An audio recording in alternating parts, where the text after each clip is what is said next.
Right, guys, welcome back to another episode of Huddle Up. We're still here at day 3 at Breakpoint. And today with us, we have Sasha, the head of BD at 1inch. So, without further ado, let's give her the space to introduce herself and what she did before crypto, why she joined crypto, and how is everything going Yes, with 1inch. thank you, guys. We're surviving for the third day. It's been a while. Yes, I'm Sasha. I'm leading BD at 1inch. It's almost 4 years. I think I focus more on what exactly 1inch, but my previous experience was banking. I found it really boring, and then one of my clients in the bank invited me for a lunch, and he said by the way, we're doing the ICO for the blockchain project. And I said I understood nothing, but I agree with you. So that's how it happened. So I moved from the very fintech OG serious guys to the wonderful crypto audience, and that's where I actually learned on this freedom of decentralized finance. So I worked on the very. I'm not saying it's bad or not.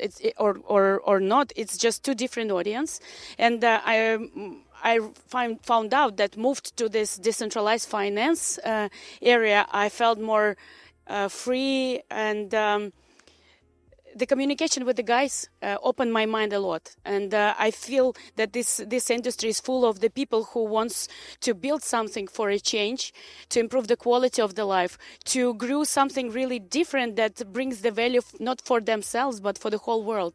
And this is why I'm here. Already 10 years will be next year when I joined the crypto industry in 2016, and 4 years with a beautiful team, 1inch. And one thing that I want to mention is 1inch also is a community of builders. It's basically the guys who wants to improve and change the world. And we created the project in the hackathon in 2016 in the Ethereum New York. And this is how we started. And from the 2016 to now, we switched to the recently the unicorn project, not recently, but already 6 years as a unicorn project, and they keep growing by supporting builders all over the globe through basically participating at such conferences as Solana, Breakpoint, and for sure we big in the Ethereum ecosystem.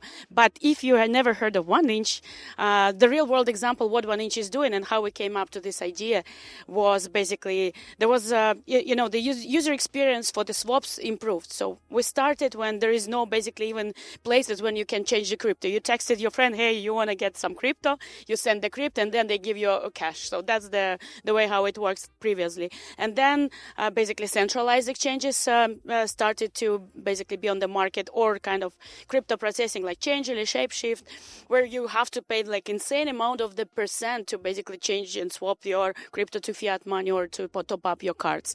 And then basically the Uniswap exists. So basically they created the DEX where you potentially can do the swaps without at least verifying yourself with sometimes the fair rates, at least the market rates, because basically the price was created by the market. And there was a couple of other DEXs exist on the market. And then in the Ethereum New York, our founders also has basically they are degens and traders. And they was kind of lazy to check all the DEXs all at once. So that's the solution came out of the problem. So they just didn't want to spend their time by check the best rates on the different DEXs. And they decided to basically create the aggregator. So basically they created the solution that checks the rates on the different DEXs and provide you with the best slots. So same like if you want to buy the tickets, and you most probably go to the ticket aggregator like Skyscanner or someone else, and you basically put one destination to another, like to compare with the crypto, it's like, I don't know, USDC to USDT or like Ethereum or Solana, by the way. And then basically this aggregator checking and saying, hey, you can buy the tickets here. That's what 1inch is doing for the audience on the B2C side. And we grew. Now we're providing this for our audience with the better rates.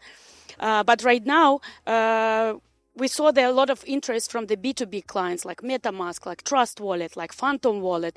They also wanted to have this solution under the hood. So that's why we grew from just a B2C community-driven project to the 1inch business, which is B2B provider. That is basically providing the API for builders who don't want to start from the scratch by building the API. They just want to have this basically opportunity to swap one token to another with a better rates for their community. That's how we grew for the B2B businesses like 1inch business. But at the same time, we also have a mobile wallet. So we are one entry point to DeFi we're DeFi gateway. So for the community, if you are a B2C user, if you're degen, you want to store your crypto, send your crypto, swap with the best rates, you can use 1inch mobile or 1inch DM.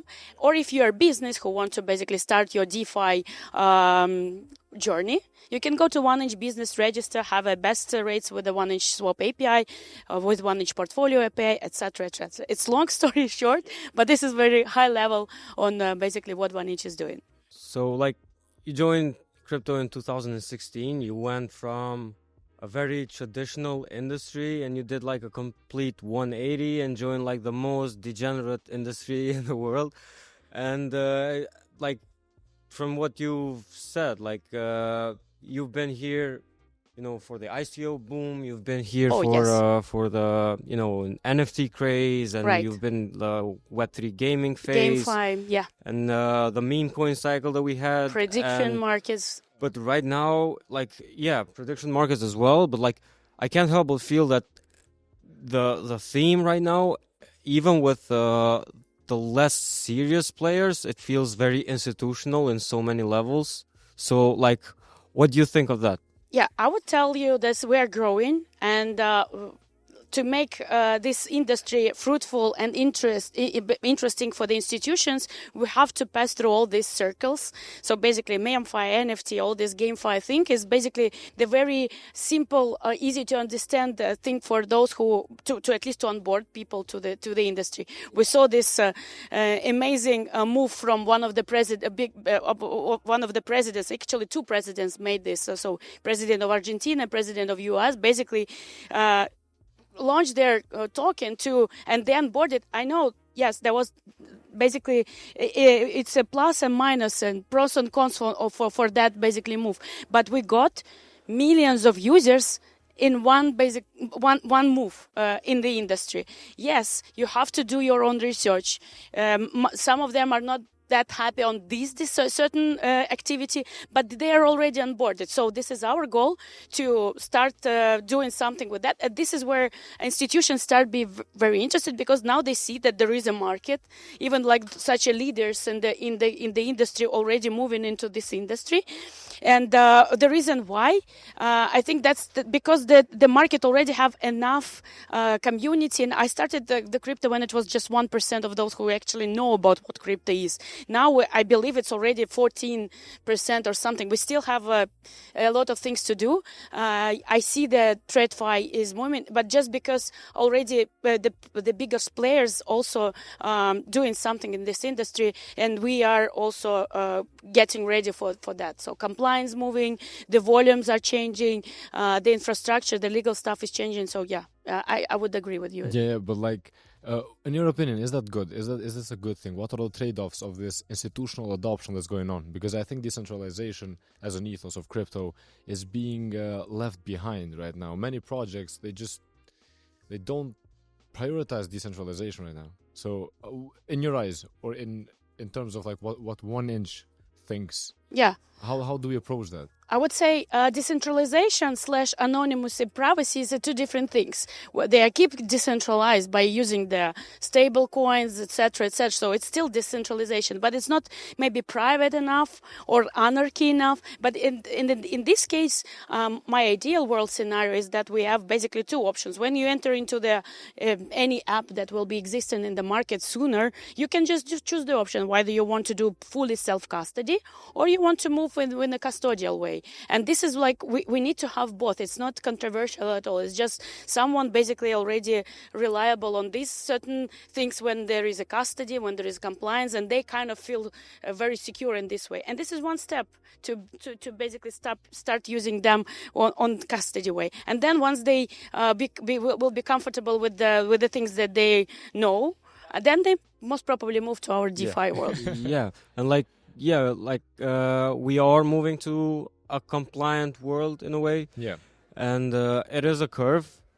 It's like a long curve, but like I've seen many like companies as well try and change their approach on many aspects, because they know that it's changing. It's no longer the Wild West, right? And so I just wanted to go back, because I really love the previous 1inch logo. And like, was this like the thought process behind the rebrand? To appear more professional. To like these investors on Wall Street and whatever. So was that like one of the reasons? Yes. Guys, you have to bring it back. The logo was amazing. Come on. We still have a unicorn. You just you check there. We still have a fancy unicorn. But again, we just want to move from just a unicorn project to the big corporate company that still provide the same basically vision and same mission. We all move forward as one, and this is why we now to basically pay attention on the big institutional players to the thing that we are, and basically the basements that we are still providing. We are trying to try to speak with them in the same language, with the same visibility. When you talk with the institutions, nobody will ask you which TVL is basically you have. They will ask you if you are complying, how stable your service, what are your SLAs, and this is basically the rules that we have to follow. But I'm not saying that we are like completely moving to that direction. I'm saying that to again get all these users from the institutional world, we have to adjust, exactly, of course. and we have to talk with them at the same level. So we want to keep DeFi moving forward as one, but just bring them those users to that. Otherwise, we never reach the first billion users. Yeah. So that's the idea behind. Yeah, and like you're playing at their game, so you have to play by their rules. I mean, there's no other way around it. But now I want to talk about the liquidity issue in crypto and how you guys are trying to tackle that. Because I know like you launched a 1-inch Aqua. Yes. And I want to go deeper into that because, I mean, personally, I think crypto has a couple main issues, like huge. And I think liquidity and unlocking this liquidity are the main ones. So please, I mean, share with us some alpha on Yes, on happy liquidity. to. So basically, in general, historically, the goal of 1-inch is to improve the user experience in any use case scenarios. We started as just a swap which aggregates the dexes. Then we improved it with intent-based swaps, which is basically the swap that allows you to do the swaps without gas, cross-chain. Then we invented the cross-chain.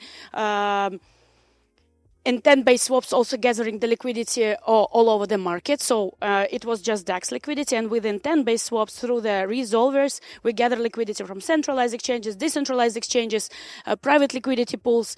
But it's still kind of... we are competing in this market with other liquidity providers, and you're right, the liquidity is very fragmented on the market, meaning that I have my wallet, I have 100K on my wallet, and then even though I want to get the yield, I have to fragment that liquidity and put it on the staking, yield farming, borrowing, etc., and divide it into certain chains and certain pairs. And if I want to move this from one liquid pool to another liquid pool, I have to basically take a risk, lose my yield, etc., etc. This is why our beautiful devs team found out this solution, and they started basically previously back in I think 2018 the project called Mooniswap. So they bring it back again because right now it's very finally efficient. And what basically 1-inch Aqua do, and this is the second level of improvement of user experience, but we used to play on the DeFi aggregation market, and now we move into shared liquidity market. Aqua is basically AMM. It's basically shared liquidity protocol that allows you to use basically to make your liquidity more efficient. How does it work? So basically there is an AMM, big Aqua protocol, and you have 100K right now on your wallet. And if you want right now to execute certain strategies, you still have this 100K on your wallet, but now you don't need to lock this liquidity. So in parallel, you can just do 100K to yield farming, 100K to staking, 100K to other basically strategies that you would like to participate in. And you are not locking this liquidity on your wallet. You just keep it on your wallet in a secure self-custody way. And the players on the market makers, it doesn't matter what, even like Solana can build their native DEX on top of Aqua protocol.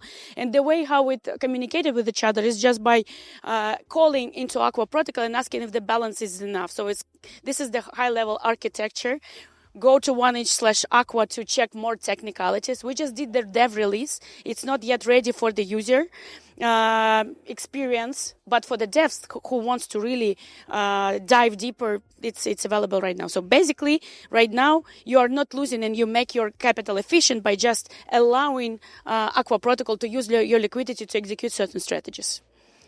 So now you guys have been like integrated in like a lot of places. Like I think you also have like a partnership with Coinbase. Right, we just released it. Yeah. Yeah, and like Coinbase to me, like one of these big traditional players. You know, I look at them as these like moguls, but like still at the same time, since we're like in a Solana conference, you know, Solana Breakpoint, you also, you know, have your thing with Solana as well.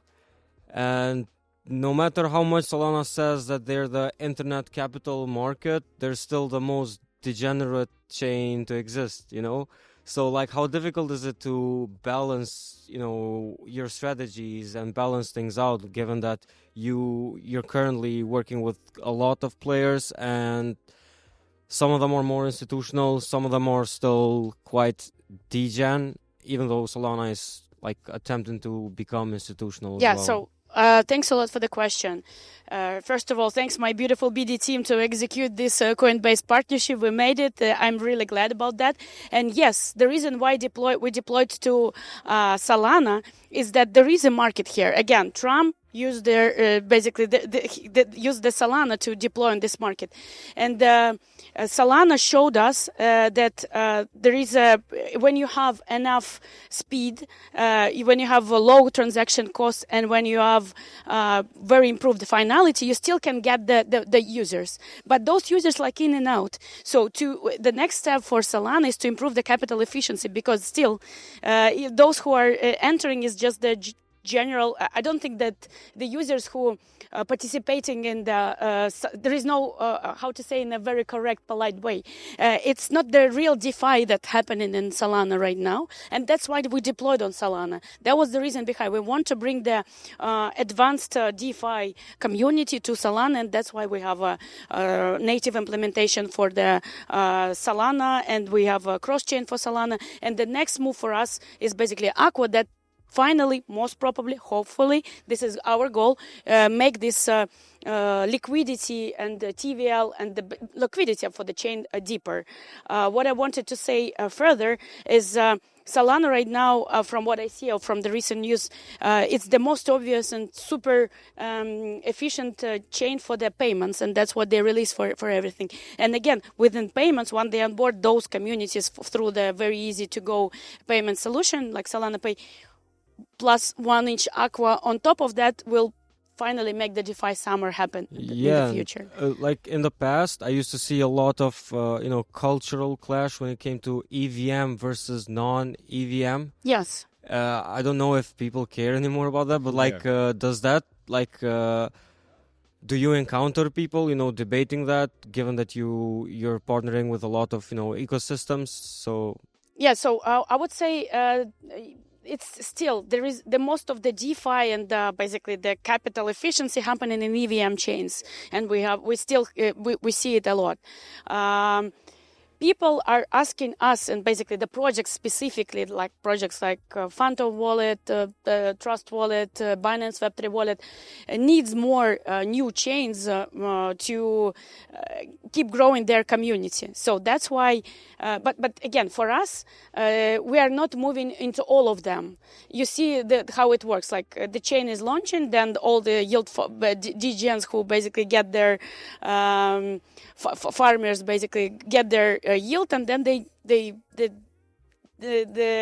activity of chain is getting lower and lower. And the most coolest one is basically base chain, Solana, BNB, and the Ethereum as itself. So then for us, again, to start deploying the we still see the demand, but we are not following it in every use cases, because for us, DeFi activity is crucial. So if the chain new chain is launching and there is no real DeFi projects deployed on the chain, we are not following yet until it will be happening on the market. Yeah. So now 1inch has been building for years, and you're still building right now. You're rolling out new things. We have so many plans to do. That's what I want to get into. Like, what are the plans for the future that you can share with us right now? We want the alpha. The viewers will want the alpha. So Yeah, the Aqua share protocol. some. Yeah, you mentioned about the Aqua protocol, Yeah. but the Aqua protocol deployed on just EVM chain. So the next step for us is for sure to make the Aqua protocol available on the Solana. So keep your eye for the next year. And we have some more plans that except of the Aqua protocol, we also release the Swap VM, and the more improvements for the Swap VM will be happening next year. I don't want to mention it because the rule for 1inch is deliver first and then communicate with that. I would say we're planning to participate in the hackathons still. If you are a community, if you're a builder, just keep your eye on the biggest hackathon organizers like Solana Coliseum, like Ethereum Global, and find us in the community. Join the community. We have 1inch dev community right now, which is growing to basically ask questions. As far as we are builders and hackathon projects, we're happy to share. So the plans is to keep growing the builders. We grew as a unicorn, and we want more projects like us to grow, to support, and that's the plan, to support, keep building, and make DeFi Summer happen again, hopefully in the next 2 years. We're hoping we have a DeFi summer and some altcoin seasons, because we're dying. We need more activity. I believe DeFi Summer means altcoin everything. seasons. DeFi summer means everything. I mean, True. You guys make some killer events, you know. Yes, as I said. Yeah, what was the secret to that? As I said, yeah, so basically we work hard, and even though I mentioned we're a hackathon project, we even deliver the new features as a hackathon builder. So our co-founders are bringing everyone in one place, and in a month, like Fusion was created on the Christmas time, in a month, everyone was in one place, and basically 24 day per week, we just 24 hours per day, every week, we were working together. So that's the one part. But we also rest hard. The idea of this events is just to create the experience, not just drink and listen to music. We want community to feel something, have basically the memory, and want to come back. So every certain event is just to, first of all, give back to the community, create the experience for them to grow together. So this is what 1inch Events team is about. And thanks again, Events team, for that. We like you guys. We like you. Yeah, I mean, like, we've been to plenty of 1inch events, and they're like nothing short of fantastic. There's a lot of, things going on, and you cannot get bored. You can also meet builders, a lot of builders. Yeah, and that's the most important thing at the end of the day. Now, I don't want to sound like a Web3 recruiter and say like, we know like that 5 years is a long time in crypto, but where do you think 1inch will be in 5 years? I mean, I just want to hear your take on this, the BD side of things. Yeah, my ideal, it's just my ideal scenario. Like that where you see any banks in the industry. I don't know. I don't want to even name it. Where you enter in the bank and you see like custodial and self-custody option, and all the self-custody / DeFi option will be provided by 1inch. This is the ideal use case scenario that we are all going to work on. All the real-world assets that will keep releasing on the market will be tradable on 1inch.com through our partners. So that's what the goal what we're going. Not just it's a big part of the industry, wallets, Web3 wallets, but the Web3 wallets, which is basically the next stage, is all the neobanks. All right. So to wrap this up, are you bullish or are you bearish? I'm always bullish.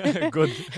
That's what I wanted to hear. That's what we need. Yeah, I mean, we need bullish people. Yes. All right. Thank you very much for joining us, Sasha. And we look forward to 1inch delivering even more, and probably having you guys on an episode again in the future. And see on the other events. Yeah. Yeah. We're gonna 1inch be in parties. all of them. Yeah. I mean, you have to have more parties, at least once a month. When we will be even more bullish, we're gonna do it even more. Yeah, 2025 was hard. Yeah, 2025 was quite hard. Okay, so thank you very much again. Thank you guys for hosting us. Appreciate it. Good luck and follow the community, and let's keep growing together. Let's go. Bye-bye.